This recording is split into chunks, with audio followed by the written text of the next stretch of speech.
First thing I want to ask you about the weigh-ins yesterday. Were you surprised how overweight he was?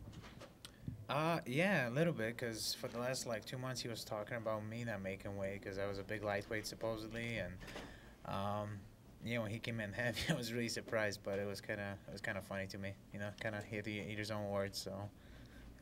You did 25% of his purse now goes to you because he was over? Yeah, so I guess I'm extending my vacation after this. I'm Tyson. Thank you, buddy. Well, you also have the potential of getting KO over the night. Yeah, that'd be awesome. I'm really hoping for that, obviously. Got some things planned for next year, so the KO of the night definitely will help. Now, I know a lot of fighters don't say they go in there hunting for a KO, but what did you think the best strategy would be against him? Oh, I was hunting for a KO. Oh, okay. I'm a striker, I mean, I'm a fighter, but I love striking, People come to see, knockouts, bottom line. If you ask somebody what they want to see a knockout. So I knew I was much bigger than him. I knew I was taller. I had range on him. I knew I was a better striker, even though he didn't. But I don't know. I knew it. I knew I could put him away. It took you 10 years to get here. How did it feel when the fight was over and you were able to actually celebrate your first UFC win? Can you describe the emotions? Oh, man. It's hard to explain. I was happy and sad at the same time and crying. It was insane. All the emotions were flowing through me at the same time, and all I could think about, excuse me, it was my daughter. I knew she was watching. That's all I could think about for some reason. But yeah, I'm glad. I'm glad that it took me this long because I'm here to stay. I'm gonna work hard to stay. I don't want to be one of those guys that we're 22 years old and we're 7-0, popped in, for a couple of fights in UFC, and then they were forgot about. I took their road less traveled. Took me a long time. It was my 50th fight, but I want to stay in the UFC till I retire. And how was the whole experience? Because you fought for a lot of other organizations. How was the experience being a part of the UFC this whole week, and just being a part of the major league, so to speak? It was great. Everybody's on point. You need something, you get it. It's amazing. It's like I said, everybody's on point with everything.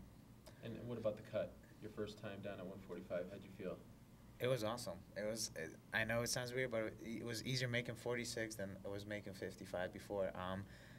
I got super strict with my diet. I put on extra, close to 30 miles a week of road work into my regimen. So, I mean, it was a blessing in disguise.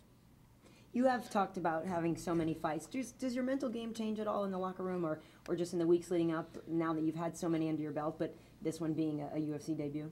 I always had a hard time before fights. I always get super nervous, but with this one, I took all that, negative energy and I turned it into just a happy thing. I couldn't get a smile off my face the entire week. I was super excited about it, and I wasn't nervous at all. I actually almost fell asleep in the locker room. I was so chilled. I was like, I know I'm better than this guy. I know I can do this, and I did it. So how old is your daughter, and what does she think of Daddy being a fighter? She's 4, and she loves it. It's yeah, she knows that Daddy's gonna protect her no matter what, and yeah, she wanted the first round knockout because if Daddy gets a first round knockout, she gets a puppy for Christmas. So now we gotta get a dog. Coming off that last fight, do you feel like you learned anything that you could really implement in your training camp and changes you wanted to make to prepare for this fight? Wrestling, and more wrestling. I wrestled for the Kamal fight. I wrestled a lot, and then after Kamal fight, that's all I did. We were bringing in different body types, different guys constantly. I think my wrestling game, even though I didn't get to a show tonight, is jumped levels definitely.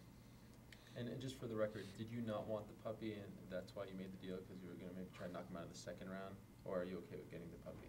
Oh, I want a puppy. Well, my wife doesn't want the puppy because okay. she's the one doing all the work around the dogs right now. So she's kind of like she runs the household. I just fight. And no pun intended. Are you going to get a boxer? No, we got a big doggy already, so we got to get a little one. We're going to get a French bulldog. Yeah, we got an American bulldog now that's a fatty, so we got to get something small now. Just curious, when you saw that he didn't make weight, did you think that you had won half of the battle? Because if you see a guy out there who's missing weight by 3 pounds, you know he must have struggled just to get to that point. He couldn't lose any more weight. Did you think that you had already won maybe the mental part of it or any part of the game? Yeah, I mean, I thought a little bit, that he was breaking.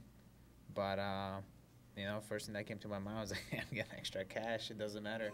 I'm going to whoop him anyway. I'm just going to stay extra few days of my vacation on him. Nice. Are you going to gamble at all with that? No, I suck at gambling. I have never won at anything, so I don't gamble. Nice. Well, you won tonight, so that's good enough, right? Well, it wasn't a gamble. Anyone you want next? Since Tyson was top 10, I want somebody at top 5. I'm not hunting the belt right now, but I want to work my way up. Top 5, top 7. I don't want to go backwards, though. I definitely want guys that are ranked. That will give me the shot at the belt eventually. Anyone in particular? No, because I don't even know who's in top 5. I'll have to get back to you on that one.